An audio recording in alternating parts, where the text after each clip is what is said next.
எம்ஜிஆர் காலத்திலிருந்து விமல் காலம் வரைக்கும் ஒவ்வொரு ஹீரோவுக்கும் ஸ்பெஷல் ஆசாமிகளாக ஆராதரிக்கப்படுகிற வரம் பெற்றவர்கள் ஸ்டண்ட் மாஸ்டர்கள் தான். மார்க்கெட் இருக்கோ இல்லையோ, எங்கு ஸ்டண்ட் மாஸ்டர்களை பார்த்தாலும் குனிந்து வணங்கி பவ்யம் காட்டுவது ஹீரோக்களின் வாடிக்கை. இவர்களை பொறுத்தவரை உயர்ந்த இடத்தில் இருக்கும் மாஸ்டர்கள் சமயங்களில் இட்லி வடை தோசை சுடும் சரக்கு மாஸ்டர்கள் விடவும் மோசமாக நடந்து கொள்வதும் உண்டு. மோசமாக நடந்து கொண்டாரா அல்லது ஒரு சேஞ்ச் இருக்கட்டும் என்று நினைத்தாரா தெரியாது. அஜித்தின் முந்தைய படங்களில் சிலவற்றில் பிரமாதமாக ஒர்க் பண்ணிய ஃபைட் மாஸ்டர் சில்வா AK-57ல இல்ல.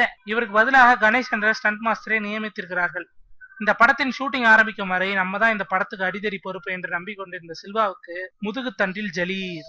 என்ன தலை இப்படி பண்ணிட்டீங்களே என்று அவர் கேட்டதாகவும், டைரக்டர் விருப்பத்துக்கு நான் என்னைக்கு குறுக்க நின்றுருக்கேன் என்று அவர் பதிலளித்ததாகவும் தகவல்.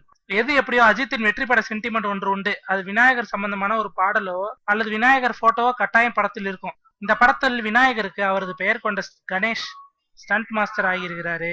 சொடக்கு போட்டாலும் அதுலயும் ஒரு சென்டிமெண்ட் முக்கிய அமைச்சரே.